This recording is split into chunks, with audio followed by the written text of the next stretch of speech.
Yo, it's Carter, Chris WCC, man. I'm back in the video with another reaction video, man. How y'all been? Hope you been well. Take care of yourself, loving yourself, stand out of the way. Continue to be in you. Continue to be in the greatest. Continue to just expand in your mind and reality what's going on, man. Today we got Cheat. Shout out to him. Go check him out.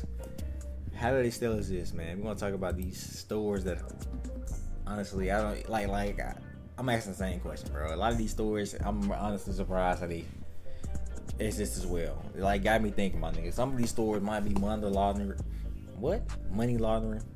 I don't know what the fuck I said at first, but money laundering, probably, or they might be in deal cahoots with Sting. You know what I'm saying, with the files and shit. You feel me? Because you know what that store was. I forgot what store it was that was selling people off as furniture and all that type of shit, bro. It's crazy how they high shitting code and all that type of stuff. Generally, like some of these stores is like, nigga, how are they still open, bro?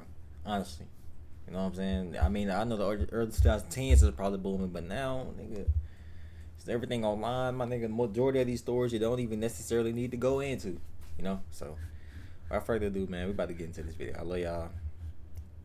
Let's get into this shit. A complicated relationship with consumerism and capitalism. Like, we've built entire cities around shopping malls. We put Bed Bath & Beyond coupons in a kitchen drawer and never touched them for 6 years. We let Spirit Halloween squat inside dead storefronts for 2 months. Why do we even subject ourselves to walking into some of the worst stores of all time? I genuinely don't understand how some of these places are still open. Not in like a deep philosophical way, just like, who's still going? Who's looked at Five Below and thought, yeah, this is great. Who's keeping Party City alive? I need to know. So today we're going through the worst stores to shop at. We're not just gonna be like talking about the vibes, but actually bad, like overpriced, misleading, structurally confusing, or straight up unpleasant to exist inside of for more than 4 minutes. Starting off, we've got Five Below. We're starting here because I feel personally wronged by this store and I've been sitting on it. Their entire pitch, the only reason this place exists is in the name. Things cost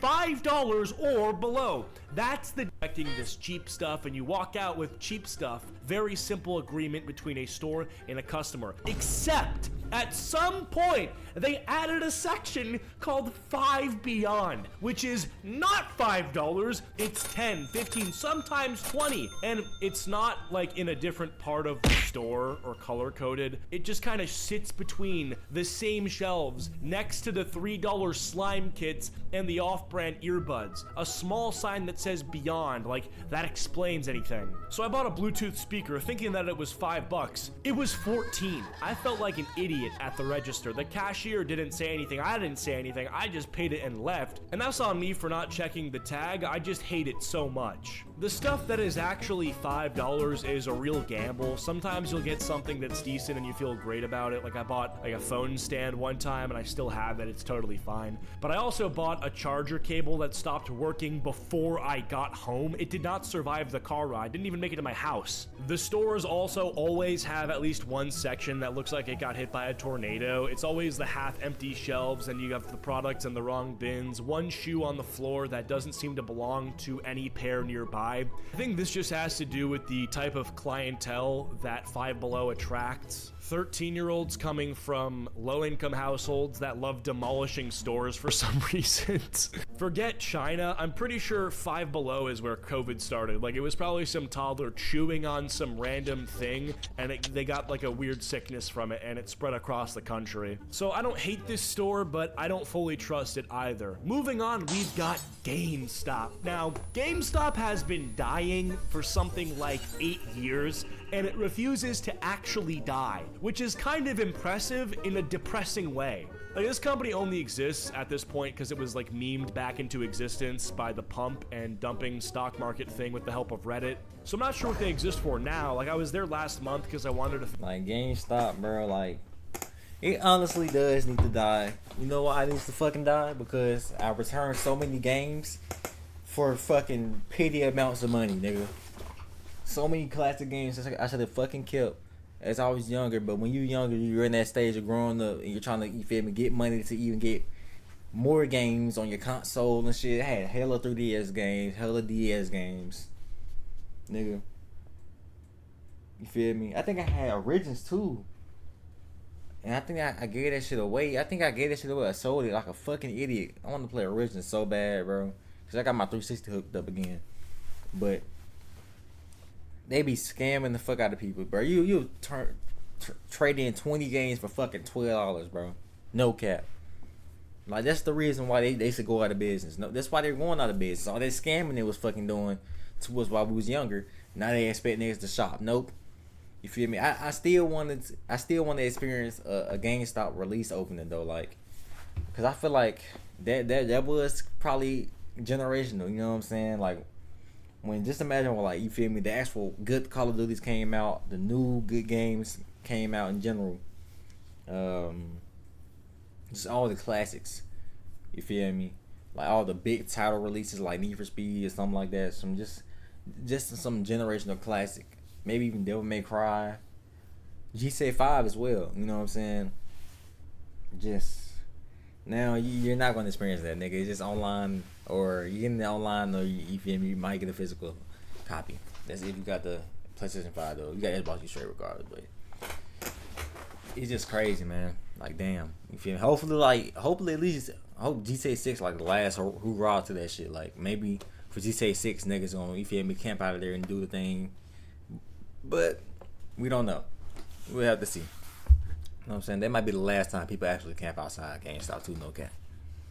Physical copy of something I used to play when I was a kid, thinking that maybe they still have games there, but I was wrong. They have 3 employees on shift. One of the guys is helping someone, like, explaining why the value of their $10,000 Pokemon card is $4. One of them is stocking shelves in the back, and there's like a third guy who's trying to help people get signed up for their GameStop monthly subscription. Oh my god, tell me why I actually had this shit at once, like years ago when I was younger. I told them I wasn't interested in Cause like, man, this just made me think about something, bro. Cause I'm not even gonna cap, bro. Like, years ago, every time me and my family used to go on trips, bro, we used to go to the mall, my nigga. We'll always hit up GameStop. At least one time, and I come out with a game, nigga, from a different state, bro. Like, damn.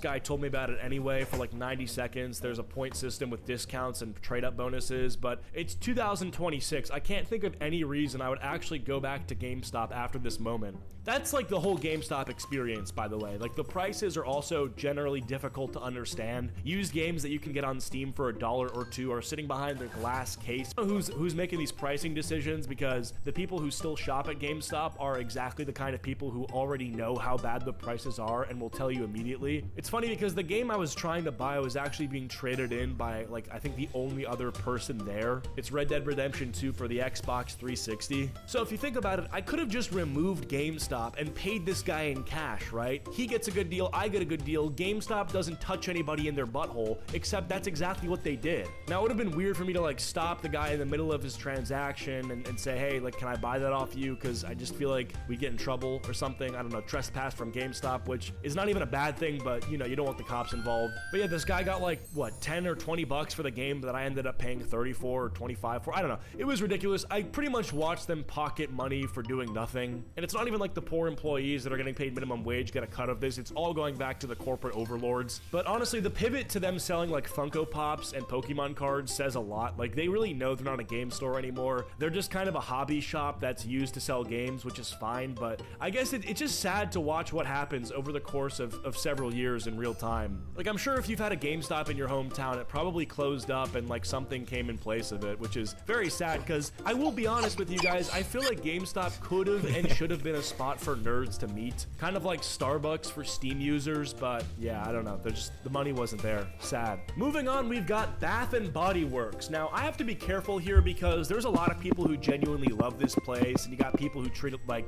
whenever. Not gonna lie, you feel me? I feel like I feel like they you know, women be in there a lot, you know what I'm saying? But also, men be in there too, you know what I'm saying? Because, shit, they got some good sense. No cap, from what I've seen and smelled. Yeah.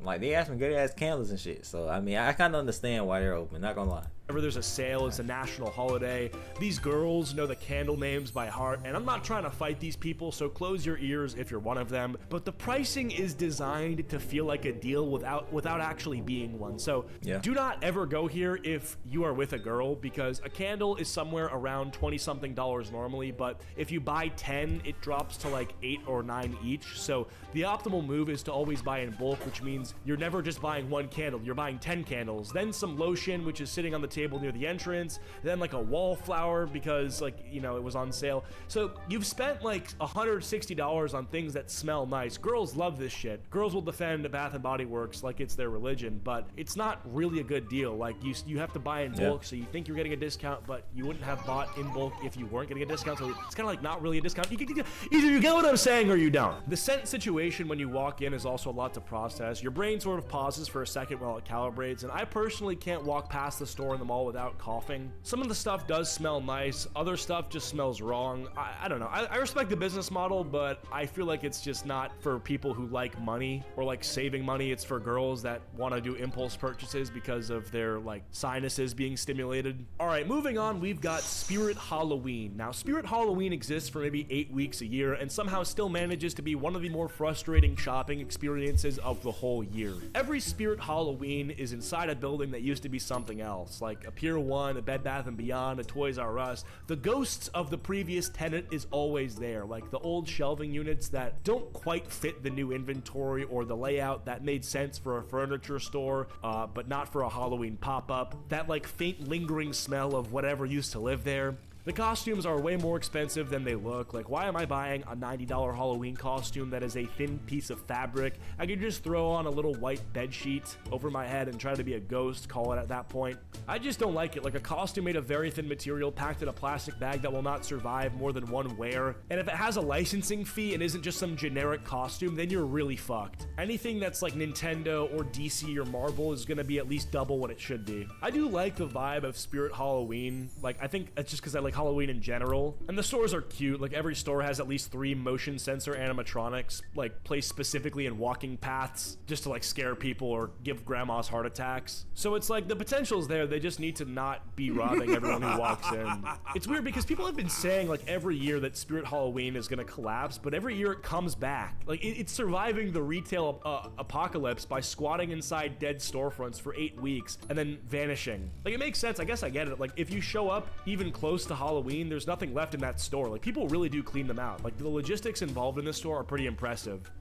This store is honestly not that bad, just lower their prices. This next one is just Spirit Halloween, but 10 times worse, and I'm pretty sure most of these have gone out of business by now, but we're talking about Party City. Yeah. This one has all of the inflated costs that Spirit Halloween has, but without any of the pizzazz. I cannot remember a single time I left feeling like something went smoothly. Like something's always off. Like I don't understand how anyone can spend more than $20 a year at Party City. It does not make sense. Everything that it makes sense for Party City to sell, Spirit Halloween does better, and then for the rest of the stuff they sell, there's always some other store that does it better, like napkins or balloons or whatever. These are all things you can get at like a general convenience store or like a Target. And Party City knows this. Like they've been closing locations. There was a bankruptcy filing at some point, I think. The whole trajectory is just sad and also incredibly predictable, and I don't know why they haven't figured out a way to actually compete. Like maybe they should start a subscription service and start selling Pokemon cards like GameStop. Listen, I still shop at some of these places occasionally, but a lot of these stores are just dying and it's sad to see. It's like a wilted flower. I guess just retail is in a generally rough place right now. Like half these stores feel like they're running on pure inertia. No one's really made a decision about the direction of these stores in years, and they're just open today because they were open yesterday.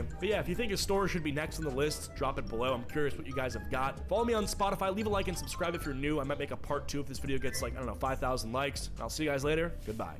Once you get it taken. Hey man, banger video, man. Asking some good questions, bro. Shout out Cheese for the video, man. 10 minutes thought about the video. Like, comment, subscribe if you're new.